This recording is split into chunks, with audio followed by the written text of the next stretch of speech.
Good afternoon, my name is Alan Koh, and today's health talk is on fatigue or tiredness and how energy medicine serves to support our body against this condition.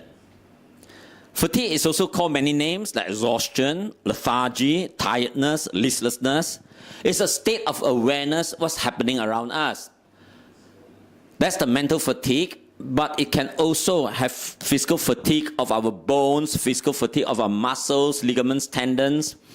So let's see what fatigue can do to us. Well, this particular condition describes a range of afflictions varying from a general state of lethargy to a very specific work-induced burning sensation within one's muscles. Physical fatigue is the inability to continue functioning at the level of one's normal abilities, and is ubiquitous everywhere in everyday life, but usually becomes particularly noticeable after heavy exercising. Whereas mental fatigue is simple, it's just simply sleepy as a manifestation. Majority of people who have fatigue do not have an underlying cause discovered even after a year with the condition. So it's not easy to know what exactly caused fatigue in that particular person. In those who do have a possible diagnosis, the most common still would be musculoskeletal fatigue, 19.4%, then only the psychological mental fatigue, 16.5%. Fatigue is typically the result of working, either overworking or underworking, mental stress, overstimulation or understimulation, jet lags, active recreation. Some people go for holidays, and because of in winter, holidays especially, where you have to capture the sunlight, and the buses, the coaches come very early, make sure you have breakfast first at 6 o'clock, and then 7 o'clock they have to leave the hotel already. And it's so tiring for them to enjoy the holiday. So sometimes active recreation can cause this problem. Depression, radiation, diseases, lack of sleep, lack of nutrients, all this can actually lead on to tiredness. Well, fatigue can have chemical causes like poisoning, all those harmful chemicals going into the body, or just lack of mineral, vitamin in our body, or nutrients in general, or even oxygen can lead on to fatigues of the muscles, of the bones, of the brain, and so forth. Massive blood loss can also result in fatigue because of lack of oxygen carried by the blood. Medications may cause fatigue like lithium salts, ciprofloxacin, antibiotic, beta blocker for high blood pressure, especially after exertion like exercise intolerance. Many cancer treatments cause fatigue, especially chemotherapy and radiation therapy. And some major categories of diseases that feature fatigue would be autoimmune diseases, like multiple sclerosis of the brain, blood disorders like anemia, not sending enough oxygen to the muscles, to the brain, etc. Cancer can use up a lot of oxygen. Chronic fatigue syndrome, depression, other mental disorders that feature depressed mood can also lead to tiredness. Eating disorders which can produce fatigue due to inadequate nutrition being swallowed 3-4 meals a day. Endocrine diseases like diabetes, hypothyroidism can also lead on to tiredness, same as fibromyalgia, heart disease that's not pumping enough blood and therefore oxygen and nutrients to our brains and to our muscles. And infectious diseases like infectious mononucleosis and influenza may also lead on to tiredness, same as leukemia, white blood cell cancer, including lymphoma. And how about nerve diseases like Parkinson's disease can lead on to fatigue and post-concussion syndrome after like a golf ball fly towards our head and hit our head and concuss our brain. Yes, that can also lead on to tiredness, same as physical trauma and other pain-causing conditions like arthritis. Pregnancy can induce tiredness. Sleep deprivation, of course, is the most common cause of sleep tiredness. uremia, there's some poison in the blood, and liver and kidney failure leading to more toxins being accumulated in our bloodstream. Yes, as the blood transport these nutrients and go into our brain cells, muscle cells, bone cells, all these areas can be fatigued. Well, electric energy treatments, the most important of all the energy treatments yet known to mankind, and it charges all our cells, our bone cells, our blood vessel cells, our nerve cells, our brain cells, to a full healthy electric potential across the cell membrane in the region of 70 to 90 millivolts. And this makes the availability, absorption of oxygen and nutrients even more enhanced into the damaged cells, causing the tiredness, and an enhanced elimination of harmful chemicals, and therefore not interfering with the metabolic processes of energy producing.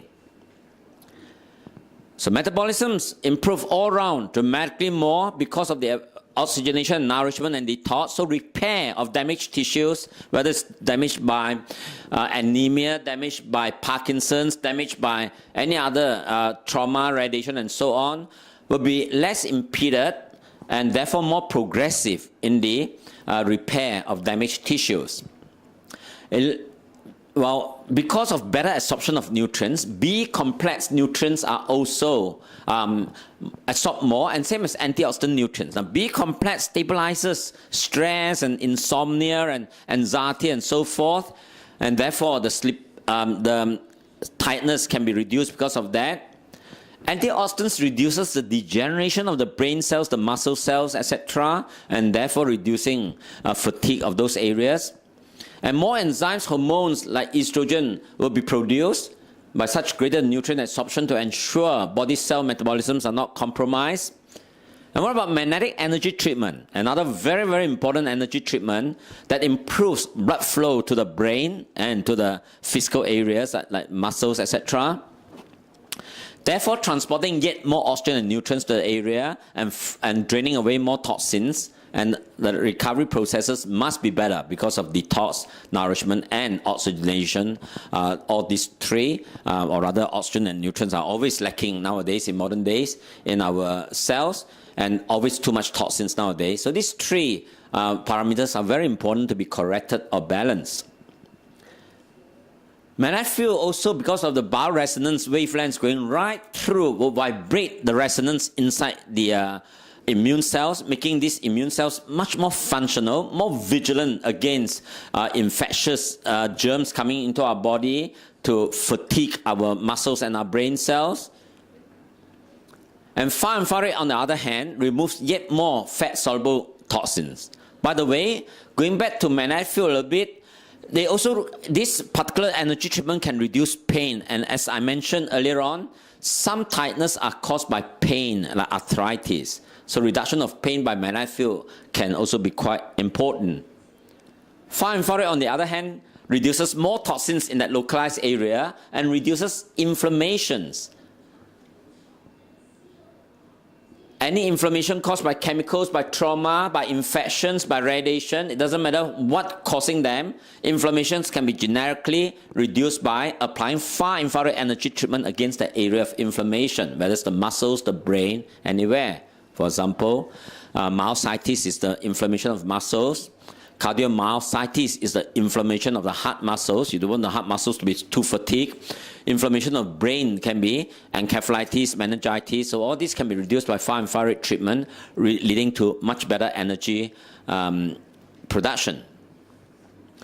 As we apply far infrared against our fat cells, more fat-soluble toxins are removed, therefore fat burning is better. And remember, high fat percentage in our body can lead on because of so much toxins being trapped. I'm talking about fat-soluble toxins because most of the toxins in our body are fat-soluble. They're trapped in the fat cells. Indeed, our fat cells are reservoirs for toxins coming in and out to make other cells in the body toxic, and therefore muscle cells are toxic, they become very tired, and if brain cells are toxic, they become very tired. So removal of such fat cells or reduction of fat percentage will help a lot in the reduction of fatigue by far infrared therapy. Thermoxibustion energy treatment are actually two treatments in one. Thermos is thermal heat, is the heat energy treatment. Moxibustion is the chi energy treatment. So the heat will dilate the blood vessels in the brain and the muscles to transport yet more oxygen and nutrients to the specific area and removing more toxins. Therefore, cellular metabolisms like brain metabolisms, muscle metabolisms, yielding more energy would improve significantly, so less tiredness in those areas. And because of the blood clots being cleared by thermal heat treatment, therefore even more oxygen and nutrients are available, more toxins cleared. And of course, as I mentioned, by unblocking any qi flow to the brain, to the muscles, to the bones, you could hardly get any brain fatigue, muscle fatigue, ligament fatigue, bone fatigue, etc., which is also an additional support to energize brain cells and muscle cells and the like. And when you add all the four treatments together, there's absolutely no option but for fatigue to be reduced quite dramatically in many cases by energy treatment. Thank you very much.